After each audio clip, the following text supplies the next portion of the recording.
Hi guys, it's Sophie. So I'm going to be sharing my 2019 reading spreadsheet with you all today. I am really excited to be sharing this with you. I'm really excited to be back. I'm glad I'm coming back at the time I said I would, and I've got so much I need to film and talk to you guys about. It's really nice, it's really exciting. So we'll start with the book survey page as per usual. I've tried to make the survey look quite clean this year, and slightly different from the look it had last year. So I'll just go quickly through how it works, just in case you haven't used it before. So the book survey is where you enter in all the books that you've read in the year, and I've got a section for title, author, genre, how many pages the book is, the age group, the format of the book, so that's kind of paperback, hardback, ebook, audiobook, the star rating at the end, the date you began and the date you finished. The next category is one that a few people asked for when I asked on Instagram what people wanted, and they said they wanted a DNF category. Now, there's two ways that you can do DNF, and I would probably tend towards not the one we've got up now, but I think this is the cleaner one. So you can either put just a DNF in here and just put the date in that you've finished reading that you gave up on your date finished. If you do that, it helps to keep all the statistics from that DNF book in with your other books. If you don't want to count that and you only want to count the stats of the books you finished, then just write DNF in there instead. If you have DNF'd it and you want to do it the other way around, you just write yes. So the next category is the year the book was published in. I use this as original published date. You choose whatever you feel. A few people asked to have an original published date one, but that's kind of how I use it anyway. So, you know, do what you will. You could always add another column in if you wanted. I also added in a reread section because other people wanted to track whether or not it was a reread, so that's there. And the next one is one only one person asked for, but I think it could be quite nice to have. And they asked for a way of tracking the sexuality of the characters in the books they were reading, which is why I've put sexuality in. But I think you could really use this column for anything that you're trying to track that might be about the story, that maybe you're trying to read more stories about people of colour, or you're trying to read more stories that include people who are disabled. You could kind of make this whatever you want and put it in. I've done sexuality because that's what was requested, but use this as you will. I think I may well use that column actually next year. I haven't done so before. And then over here on the other side, we've got the sections about the author. So we've got gender as per usual, country, continent I've kept because I quite liked having that, race, which is just simplified, and again you put whatever. Oh, I've got a strange race in there. Let's change that. And language read in. That was a new one as well that people wanted added in for those who read multiple languages. And again, if you don't read multiple languages and don't want it, you can just delete that column. Whether the book's in translation or not, and whether the author is new to them. That was another one that was requested, so that's just a simple yes, no. Then probably the biggest change I've made is to the bought and borrowed section. So a lot of the requests I had were about libraries and how can we track what we're getting from libraries and how does that work and how can we see what we've saved and all of those sorts of things.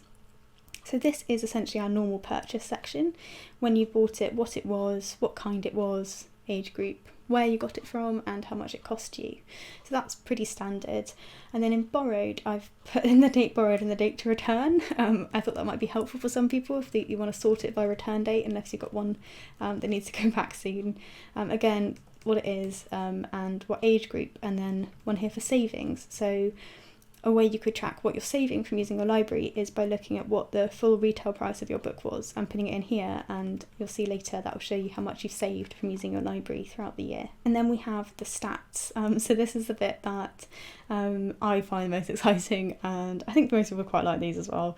And this is essentially pulling all this information from your book survey and from your bought and borrowed, which I filled with sample data as you probably saw, and turning it into stuff that you can kind of look at and be intrigued about. So you can put in your reading challenge goal. If you put it in this blue one here, it changes your books per month goal down there. I'll be doing 52 again.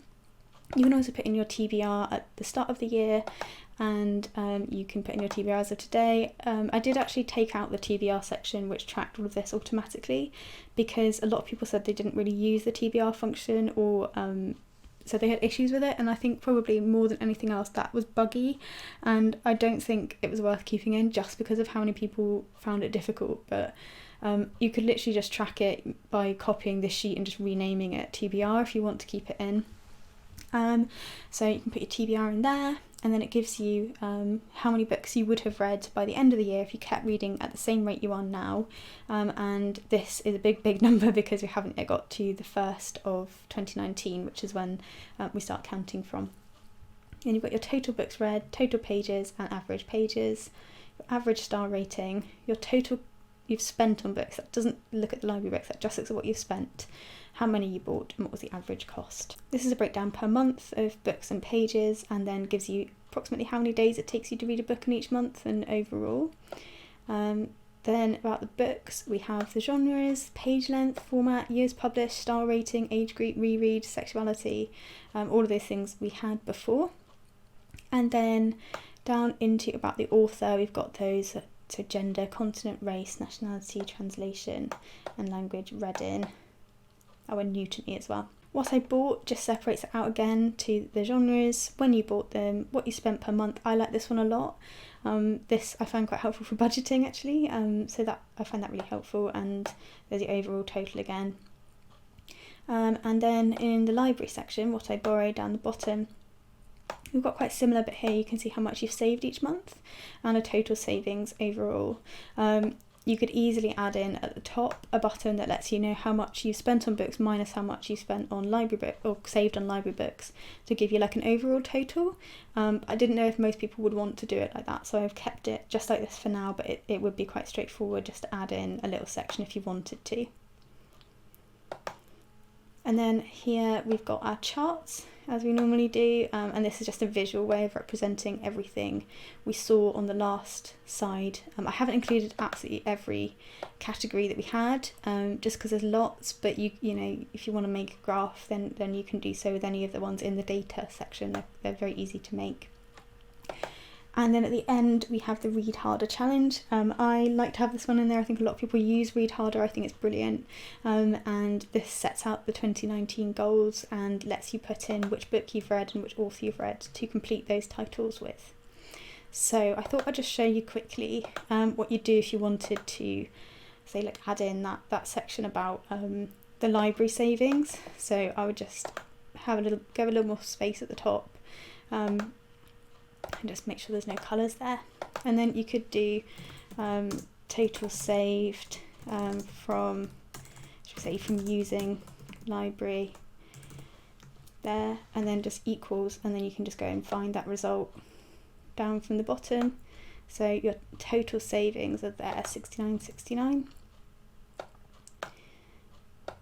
and just turn that one into accounting so it's in the same format.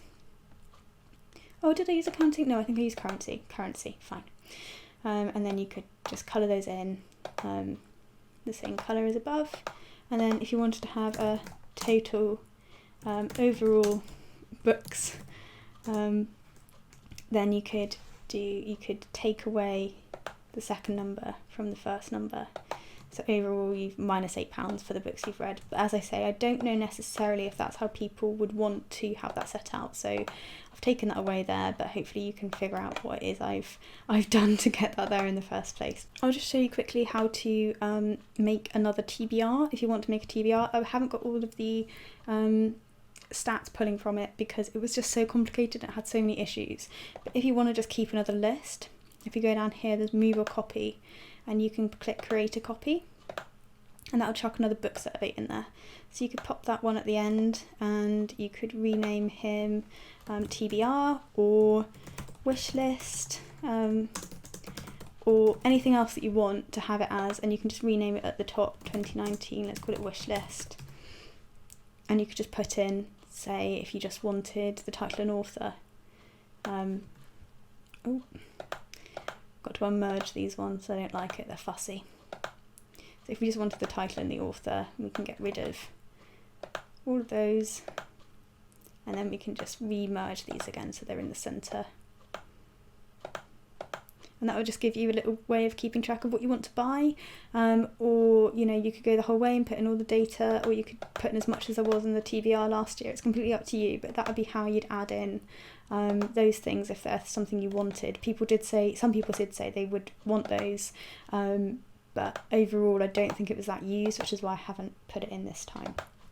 So that is everything that's in this year's spreadsheet. I have kept the kind of format fairly similar to last year's, just adding a few bits in about that library use and a few of those other elements that people wanted to track and keep hold of. I really hope you enjoy using it again this year. It's one of my favourite videos to make, and it's hard work to make it. It really is. It probably took me about 12 hours, I think, to make this spreadsheet this year, but I'm really happy with it. I love the way that it looks and the way it's come out this year.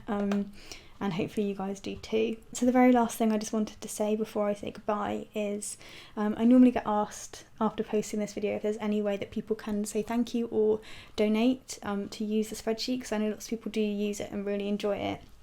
And I have actually made a Patreon account. I'll see whether or not I'm clever enough to show you here. Okay, so here's my Patreon page, and I will link this in the video down below. But you could tip me on here if you wanted to. I've got a £1 a month, £5 a month, and £10 a month tier. You get lots of little nice rewards on that as well if you do want to join up to that. Or I think you can also make a custom donation that lets you just do a one-off if you fancy just giving something for the spreadsheet rather than just overall once a month. So I think that's everything I was going to say in this video, but I just really hope you enjoy it. It's been a proper labour of love, as it always is, and I really like knowing that I've made something that lots of people enjoy kind of throughout the year. It's always going to be free, so even though I've got the Patreon now, that's a complete optional extra. You can still get to the download link and have this just the same as you always have, without paying any money, because that's just the way I want to do it. But if you should want to tip for the use of this, then that would be how you do so. Yeah, it's lovely to be back and to be talking to you all again, and hopefully I'll see you guys again soon. Bye bye.